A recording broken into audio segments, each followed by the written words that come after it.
Soyez les bienvenus à cette réunion où Christ nous a déjà défoncés. Il est là, dans vos maisons. Il est près de vous. Il veut vous bénir. Le nom de Jésus est le nom le plus merveilleux que Dieu nous ait donné. Dieu nous a donné le nom de Jésus. Il est merveilleux, il est tout-puissant. En ce nom, nous sommes guéris. Au nom de Jésus, nous recevons la victoire. Avec son nom, nous portons la gloire de Dieu. Le nom de Jésus, ce chant merveilleux, nous allons le prendre ensemble et je crois qu'il vous fera du bien. Et il vous bénira. Le nom de Jésus.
Alpha, Oméga, aucun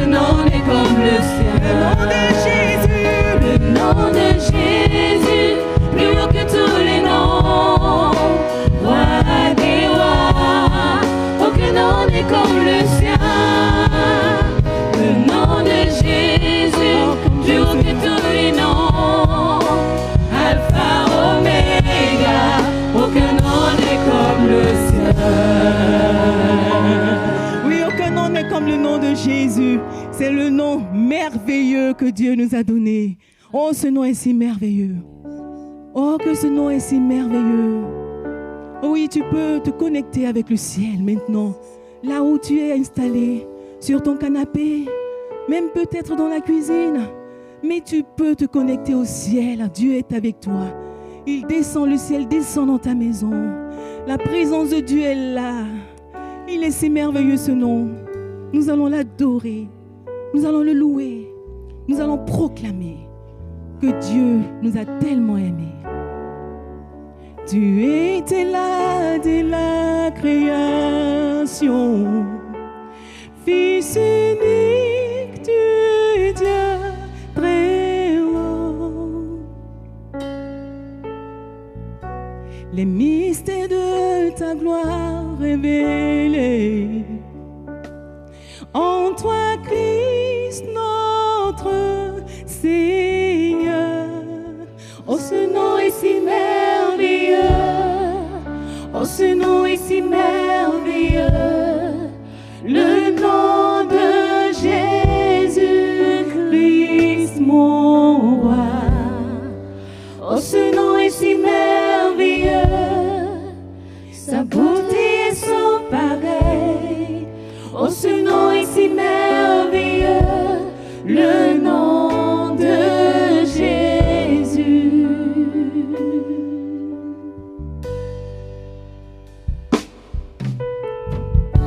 Tu n'as pas voulu les cieux sans nous. Alors Jésus, tu es venu. Ton amour a vaincu mon péché. Plus rien ne peut nous séparer. Oh, ce nom est si glorieux. Oh, ce nom est si glorieux. Le nom de Jésus-Christ, mon roi. Oh, ce nom est si glorieux. Sa beauté est sans pareil. Oh, ce nom est si glorieux. Le nom de Jésus. Oh, ce nom est si glorieux. Oh, ce nom est si glorieux. Oh, ce nom est si glorieux.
toi. La terre a tremblé, le voile s'est déchiré. Et désarmant la mort et le péché, tu es libre aujourd'hui de lui donner ton cœur, d'ouvrir ton cœur et de marcher avec lui. Mon plus cher désir, c'est honorer Jésus. Mon plus cher désir, c'est de marcher avec Jésus. Car Jésus m'a sorti de la boue du péché. Jésus m'a racheté. Il veut te racheter. Il veut le faire pour toi aujourd'hui, même dans ta maison. Ouvre-lui ton cœur. Mon plus cher désir, c'est honorer Jésus. Veux-tu me rejoindre? Nous chantons ensemble.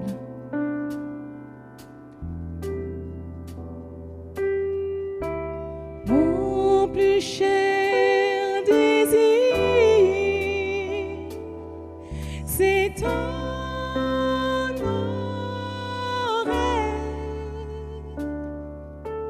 Oui, de tout mon cœur, je t'adore.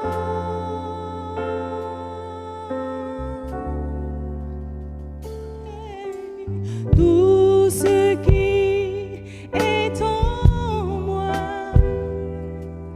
te glorifie.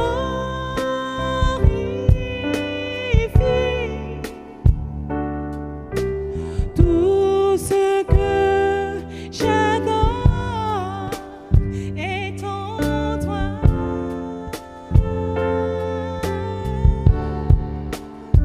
Oh, je te donne mon cœur, je te donne mon âme, et je vis pour toi seul chaque instant de ma vie, jusqu'à la fin de mes jours. Oh Seigneur, règne en moi, je te donne mon cœur, je te donne mon âme,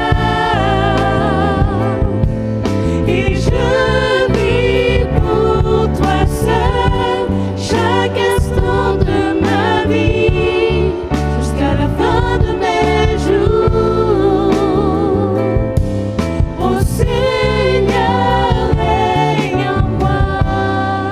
On le reprend ensemble. Mon plus cher désir. Mon plus cher désir, c'est t'honorer.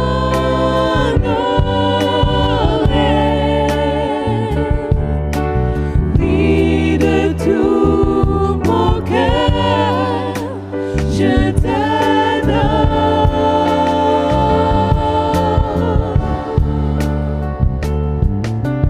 Tout ce qui est en moi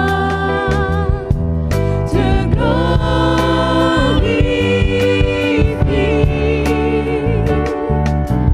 Tout ce que j'adore est en toi.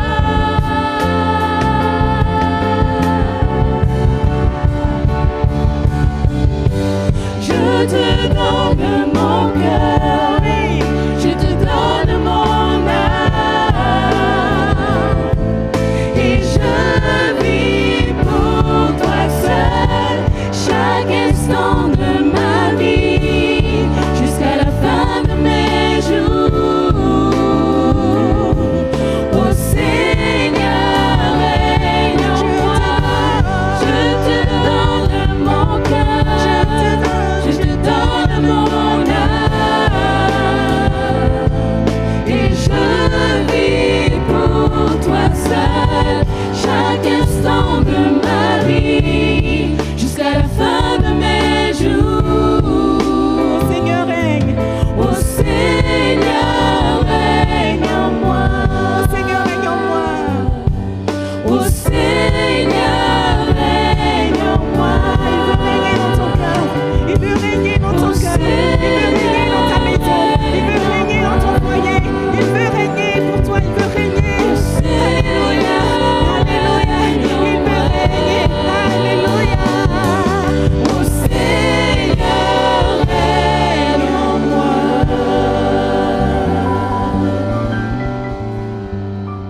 Merci Seigneur pour ta parole. Amen, amen. Seigneur, nous invoquons ton règne, nous réclamons ton règne. Seigneur, viens régner sur nous. Seigneur, nous avons tellement besoin de ton royaume. Nous disons avec tous les croyants depuis des siècles que ton règne vienne, que ta volonté soit faite sur la terre comme au ciel. Nous soupirons après la manifestation de ton règne.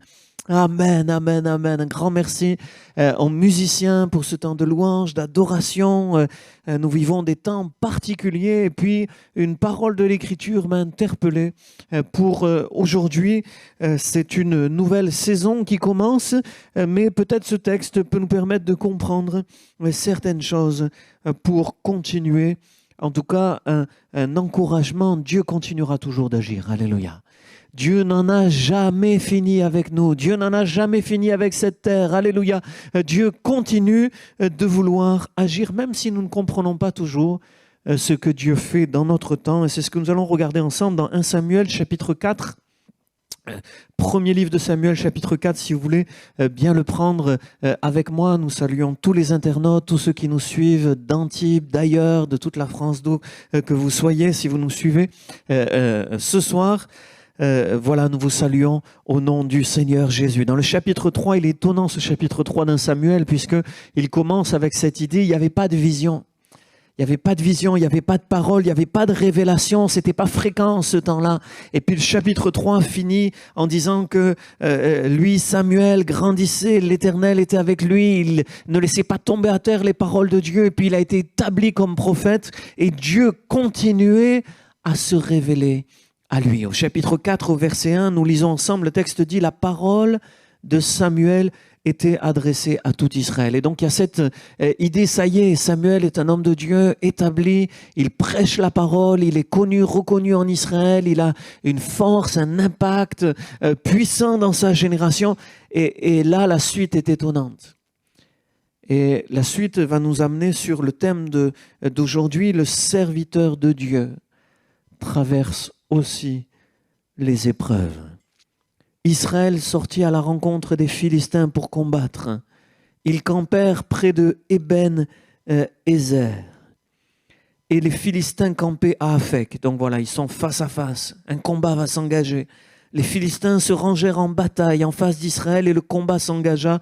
Israël fut battu par les Philistins qui frappèrent sur le front du champ de bataille environ 4000 hommes. Une défaite, 4000 personnes qui meurent. Du temps de Samuel, il apporte la parole de Dieu et il connaît, son peuple connaît la défaite. Au verset 3, le peuple rentra au camp et les anciens d'Israël dirent « Pourquoi l'Éternel nous a-t-il laissé battre aujourd'hui par les Philistins ?» Et oui, on sait qu'avec Dieu, on a la victoire.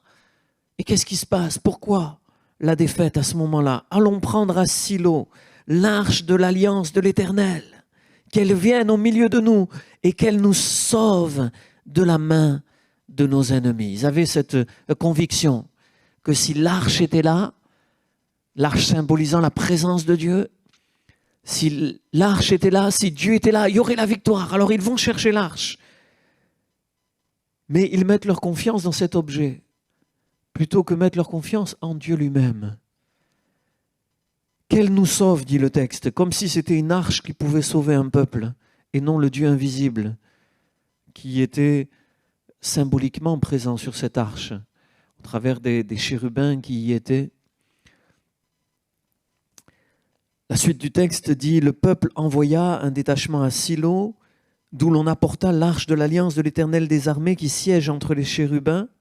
Les deux fils d'Élie, Ophni et Phiné, étaient là, avec l'arche de l'alliance de Dieu. » Ces deux fils dont les chapitres précédents nous rappellent qu'ils étaient des pécheurs, mais non seulement des pécheurs, ils méprisaient les choses de Dieu, ils volaient, ils couchaient avec les filles dans le temple, à proximité du temple, ils abusaient de leur position d'autorité pour commettre toutes sortes de choses injustes. Ils étaient là avec l'arche de l'alliance de Dieu. Lorsque l'arche de l'alliance de l'Éternel entra dans le camp, tout Israël lança une grande clameur et la terre en fut ébranlée. Les Philistins entendirent le bruit de la clameur et dirent, voilà, que disent les ennemis? Qu'est-ce que ce bruit de cette grande clameur dans le camp des Hébreux? Ils se rendirent compte que l'arche de l'Éternel était arrivée au camp. Les Philistins furent dans la crainte, car dirent-ils, Dieu est arrivé au camp. Malheur à nous, dirent-ils, car il n'en a pas été ainsi jusqu'à présent. Lors de la première victoire où 4000 hommes sont morts, l'arche n'était pas là, maintenant elle est là. Malheur à nous. Qui nous délivrera de la main de ces dieux puissants? Ce sont ces dieux qui ont frappé les Égyptiens de toutes sortes de coups dans le désert. Voilà, la réputation de Dieu avait été faite quelques siècles avant. Dieu avait triomphé de l'Égypte. Et ici, les Philistins commencent à trembler parce que l'arche est là. Ils se disent, mais le Dieu d'Israël va encore triompher de nous. Fortifiez-vous et soyez des hommes, disent les ennemis.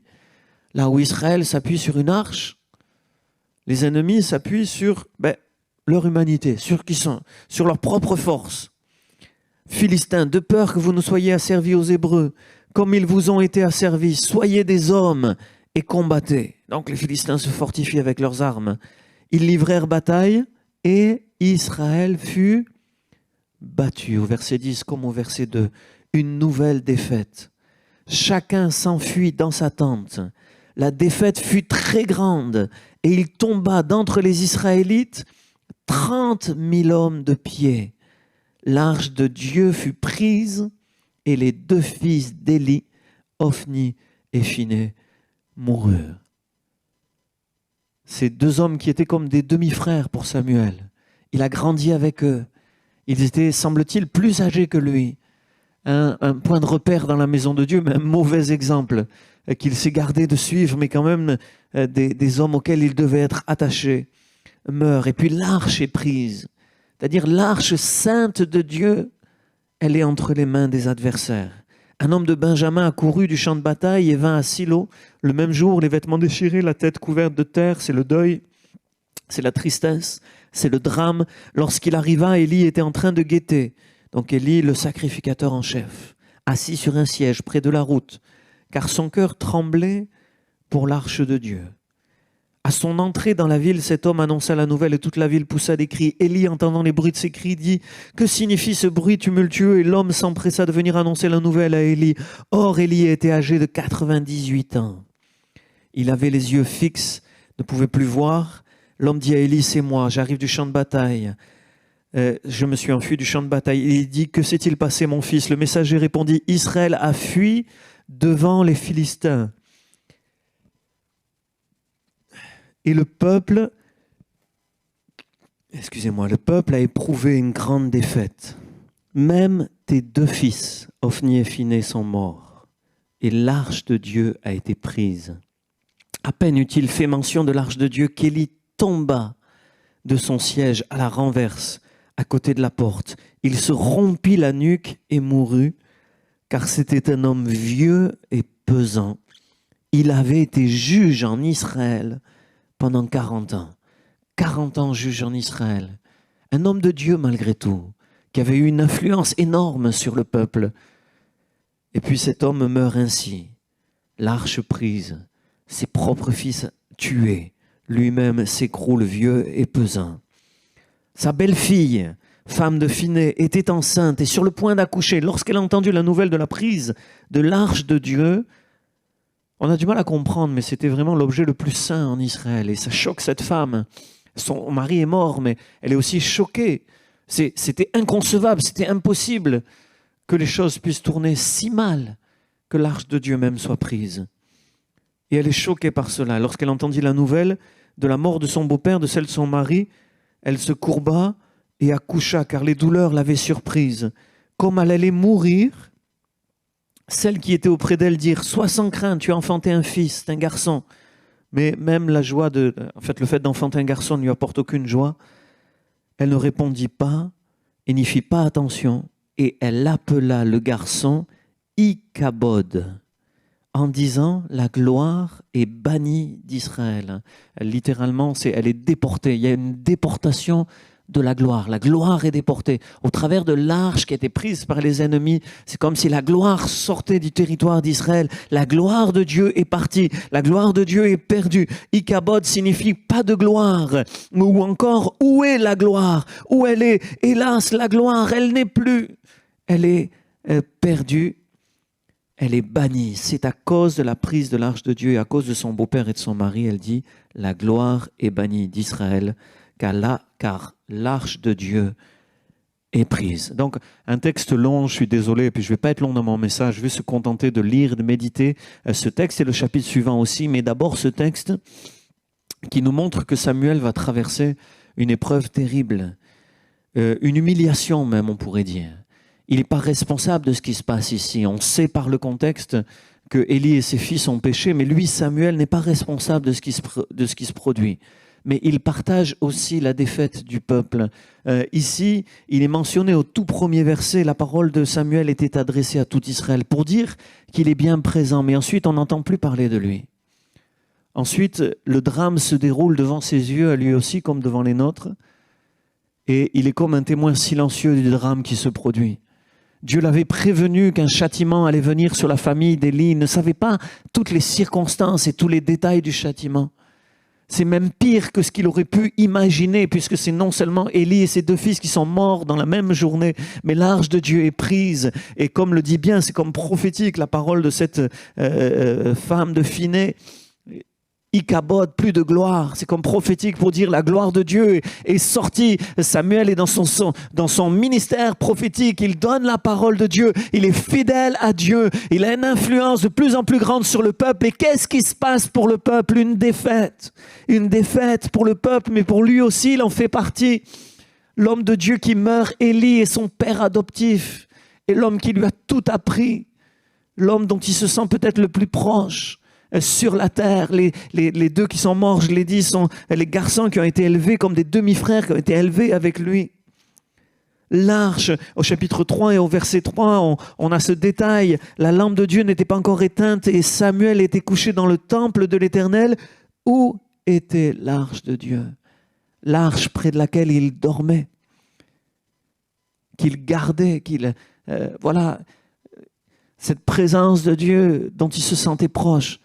C'est parti, c'est fini. Il vit un drame personnel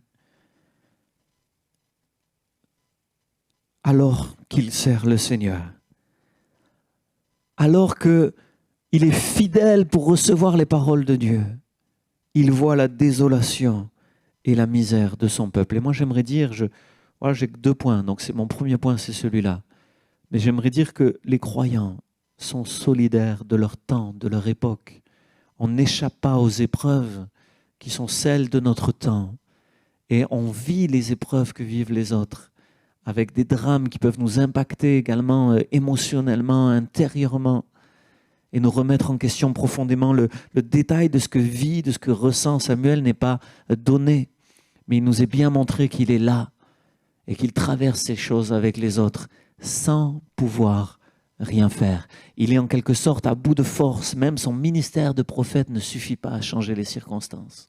Il vit cette épreuve de mort à soi-même où on ne peut rien changer.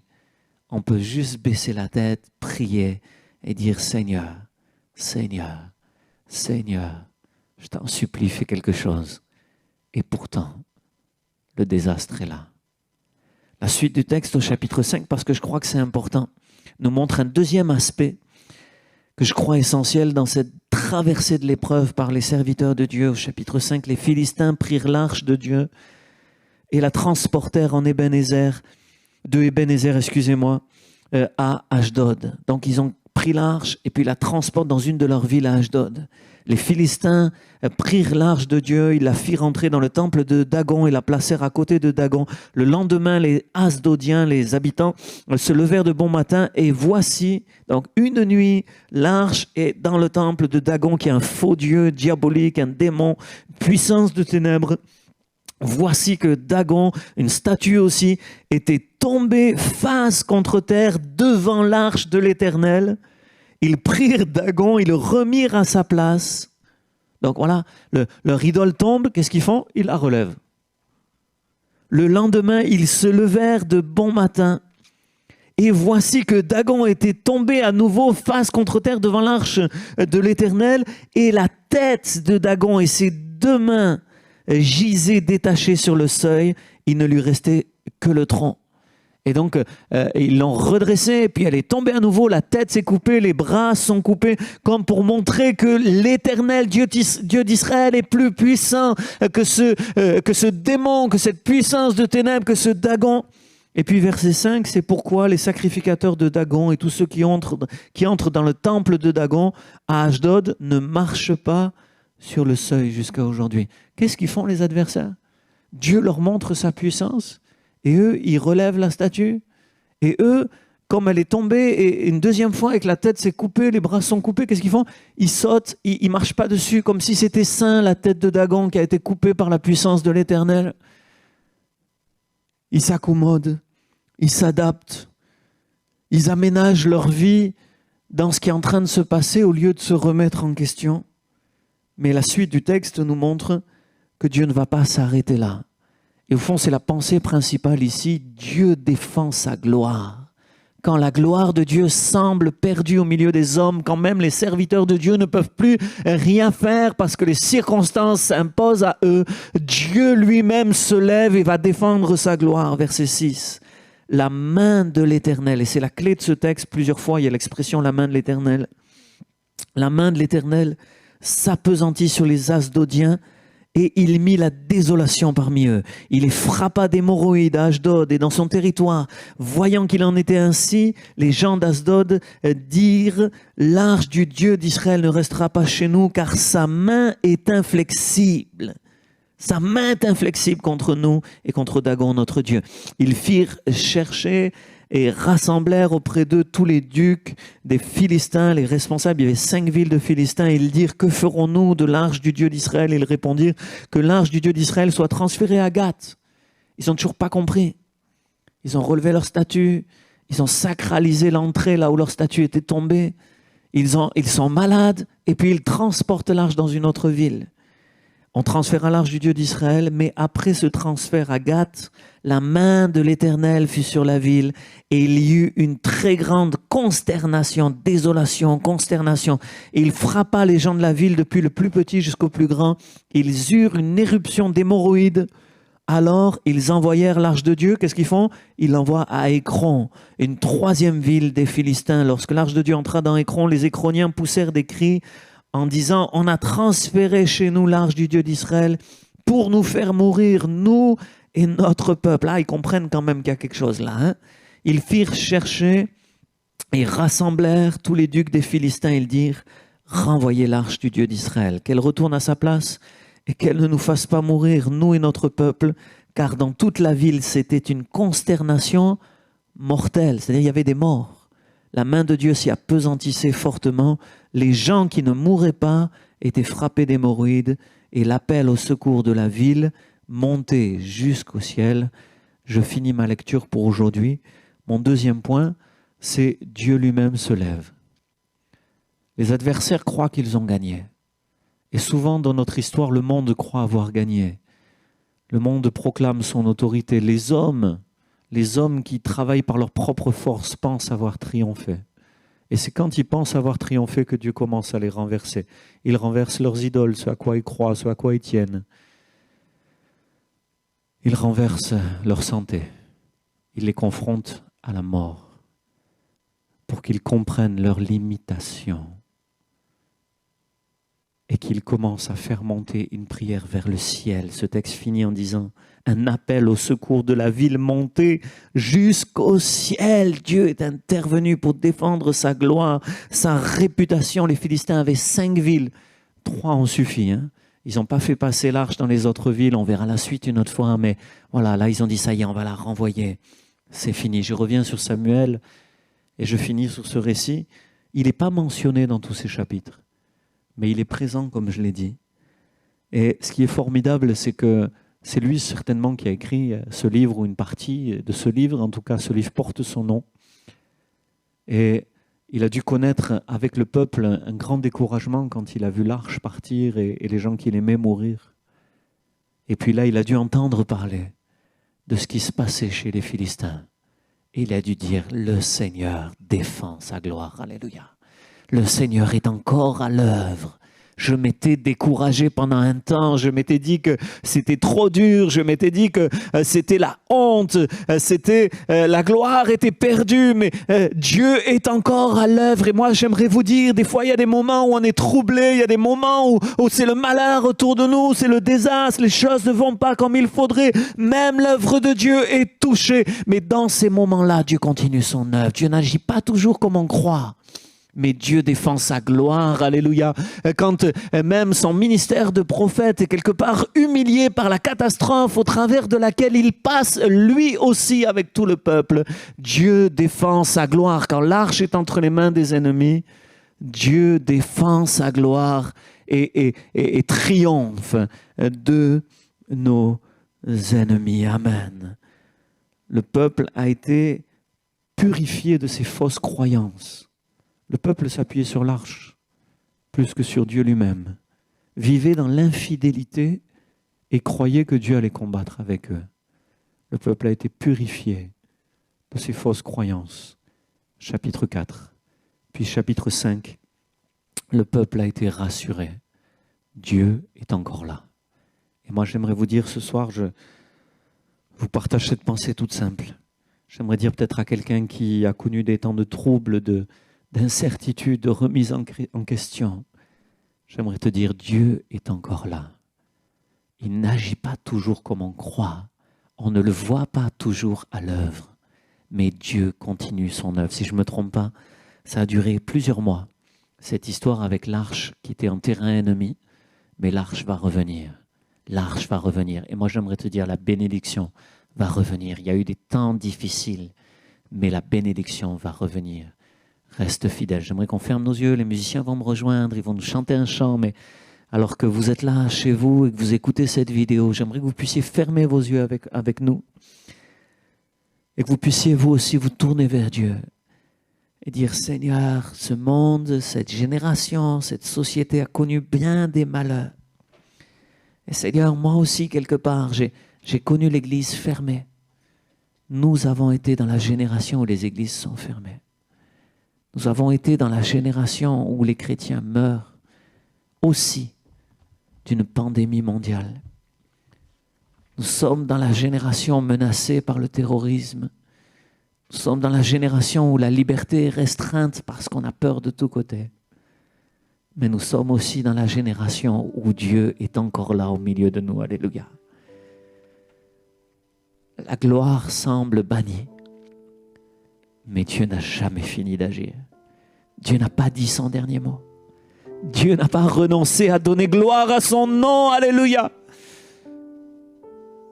Et Seigneur, nous sommes fortifiés dans cette idée que tu continues ton œuvre.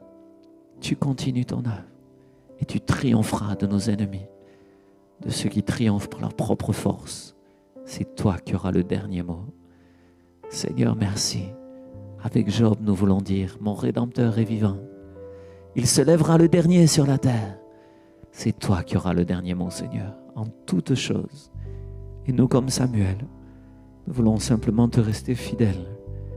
Continue à porter ta parole et attendre des jours meilleurs. En ton nom, Seigneur. Amen. Oui, c'est vrai. Les ténèbres ont reculé devant l'œuvre de la croix. Les ténèbres ont reculé devant l'agneau immolé. Si tu te sens faible aujourd'hui, tu peux proclamer que tu es fort. Si tu étais aveugle, aujourd'hui Dieu t'ouvre les yeux pour que tu vois. Que tu vois les ténèbres autour de toi et que tu sortes de ces ténèbres pour l'admirable lumière de Dieu. Alléluia.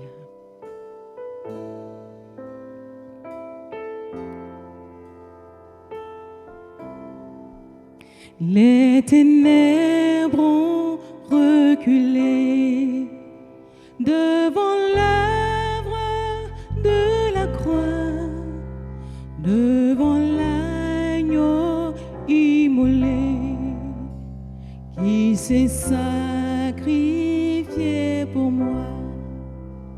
les ténèbres ont reculé devant l'œuvre de la croix, devant l'agneau immolé qui s'est sacrifié pour moi. Que le faible dise je suis fort, que le pauvre dise je suis riche, que l'aveugle dise je peux voir ce que Jésus a fait pour moi. Que le faible dise je suis fort, que le pauvre dise je suis riche, que l'aveugle dise je peux voir ce que Jésus a fait pour moi.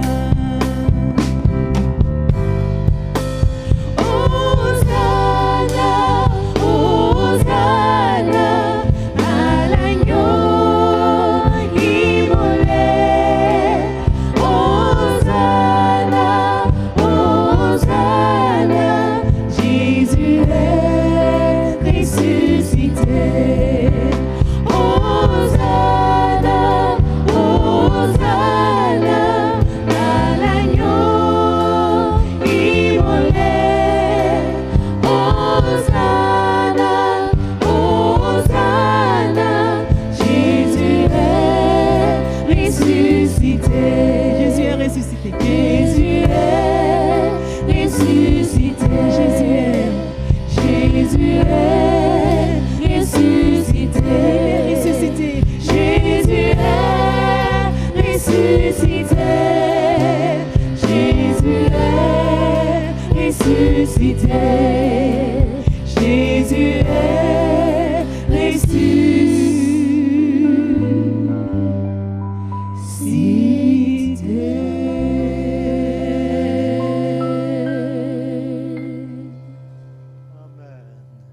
Amen, amen, amen, amen. La résurrection, la victoire de Jésus. Alléluia. Ce ne sont pas nos ennemis qui triompheront, mais c'est le Seigneur. Amen. Dieu soit béni. Merci d'avoir suivi cette réunion.